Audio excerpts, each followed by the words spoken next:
और संग्राम, इनकी बिल्डिंग में ऑलरेडी वेल्डिंग मशीन है। इनकी बिल्डिंग का वेल्डिंग मशीन लेके ये लोग 2 पाइप लगा सकते हैं। जैसे इनकी बिल्डिंग में वाटरप्रूफिंग का माल था और एशियन पेंट्स की वाटरप्रूफिंग का टब मंगाया गया, जो जावेद वापस ले गया, छोड़ के नहीं गया, वैसे ही इनके खुद के बिल्डिंग के अंदर कंस्ट्रक्शन वर्कर्स के पास वेल्डिंग मशीन है खुद की। कोई मैनेजर है, वो कोई मैनेजर नहीं है। कुछ है ना कंस्ट्रक्शन का काम जो सोसाइटी में हो रहा है, रहमान भी उन्हीं का बंदा था शायद, ठीक है। रहमान के बंदे ने यहाँ पे बैठ के पीवीसी की कोट लगाई थी और वेल्डिंग का काम किया था। तुम्हारे मेंटेनेंस ग्रुप में वो राकेश भी है? क्योंकि अगर कोई गुजर जाता है उसके बारे में इंफॉर्मेशन तुम मेंटेनेंस ग्रुप में डालते हो, क्योंकि ओम शांति तुम बोल रहे हो तो खाली तुम ही हो हिंदू। संग्राम, मैं इसलिए पूछ रही हूँ क्योंकि तुम आके मेरे साथ इन्फॉर्मेशन शेयर करते हो। मैं कोई व्हाट्सएप ग्रुप में नहीं हूँ, तो मेरे साथ इन्फॉर्मेशन ही मत शेयर करो ना। तुमसे खाली पूछा कि तुमने मैनेजर से बात करी और मैनेजर से वो फैब्रिकेटर का कांटेक्ट लिया, जब इन्होंने बैठ के ये पूरा ये किया हुआ है, क्या कहते हैं इसको, पीवीसी शीट। ये फैब्रिकेटर ने जब ये काम किया था तब उसने मुझे बोला था कि मैडम मैं वर्सोवा में रहता हूँ, मुझे बुला लेना अगर कुछ काम होगा तो मैंने बोला ठीक है भैया, मैं तेरे को बुला लूंगी। मगर मेरे पास रहमान का नंबर था तो मैंने बोला फालतू में मैं ये सब में नहीं घुसती, जो मेरा पुराना आदमी है उससे काम करवाऊंगी। अब तुमको मैनेजर बोलता है कि वो 50 रुपए का काम, बिल्डिंग में घुसते हैं तो 500 रुपया मांगते हैं। अरे बट तू भी तो काम करा रहा है ना बिल्डिंग का। तो बिल्डिंग का काम तू कहाँ से, तू क्या 2000 रुपये दे रहा है दहाड़ी वर्कर को? नहीं ना। तो मैं I am just interested in my getting my work done, that is why am asking you कि तुम्हारे व्हाट्सएप ग्रुप में लोग इतनी बातचीत करते हैं, तो ओम शांति बोलने वाले सिर्फ तुम अकेले हो कि राकेश भी है, आईजी भी है, ये लोग? क्योंकि यही 2 ही हिंदू है ना, बाकी तो सब मुस्लिम है यहाँ पे। तुमको पता चलता होगा ना कि उसके एडमिन में कितने लोग हैं, नाम आते होंगे ना एडमिन में, बट सबके नाम होंगे ना जो तुम्हारे फोन में सेव है, वो तो होते होंगे ना।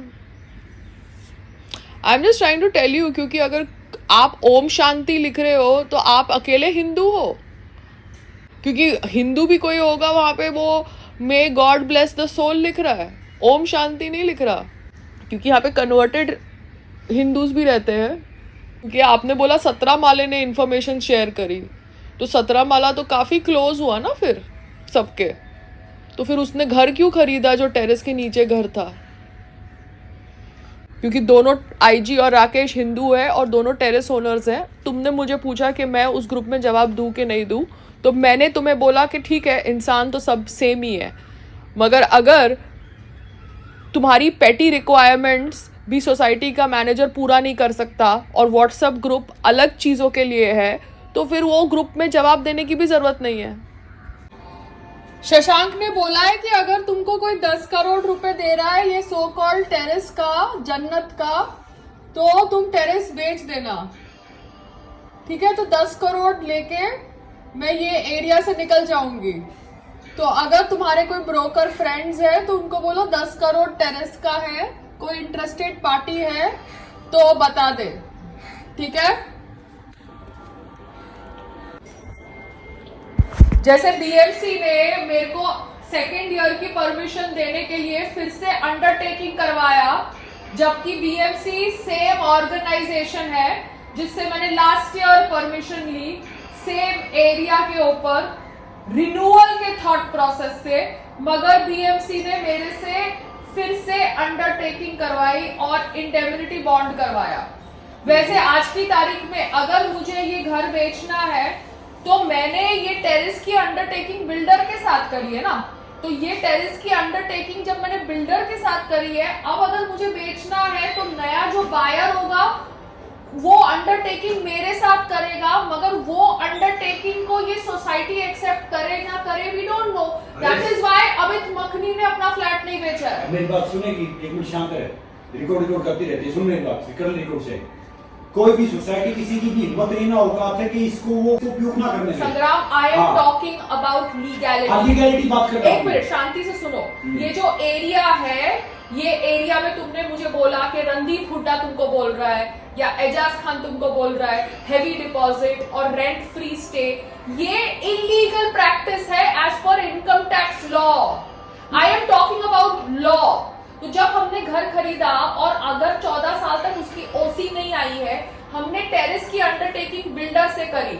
अब टेरेस में शेड की अंडरटेकिंग बीएमसी से करी है। Please understand. तो जब हम घर अगर टेरेस के साथ बेचेंगे तो हमारी अंडरटेकिंग को फिर न्यू बायर का अंडरटेकिंग समझ के एक्सेप्ट करना पड़ेगा। एक्सप्लेनिंग यू लॉज, ये कोई हरियाणा का अखाड़ा नहीं है जहां पे आप टैक्स भरे बिना कैश पेमेंट ले लो। सुनो जो तगड़ा संग्राम, लोग बनाने वाले खुद चोर हैं साले। I am explaining you the law, क्योंकि मुझे टेरेस से लगाव कुछ नहीं है। अगर मुझे 10 करोड़ वाइट मनी मिलता है मैं बेच दूंगी, बात खत्म हो जाती है। ये समझ फालतू दिमाग है। हाँ, मैं सीरियसली कहती हूँ, मुझे ये एरिया, ये टेरेस से कोई लगाव नहीं है पागल की तरह। मुझे मेरे पैसे चाहिए, सिंपल। मुझे एक अच्छी सोसाइटी में जाना है जहाँ पे अच्छे फैसिलिटीज है। बंद कर ले, मैं सारे काम करता हूँ। संग्राम, मैं आपको एक्सप्लेन कर रही हूँ कि temporary monsoon shed permission taking for the second year happened by signing a new undertaking and a indemnity bond with the Municipal Corporation of Maharashtra, Mumbai. Okay, now that establishes ownership of that much area of the terrace. You have to understand it, because undertaking of the terrace was first done with the builder 14 years back. Second undertaking for temporary monsoon shed was done with BMC last year and again this year. So even if tomorrow I want to sell this property because I don't like the area, it is my choice, then I have ownership on the terrace because I have got 2 years of consecutive BMC temporary monsoon shed permit.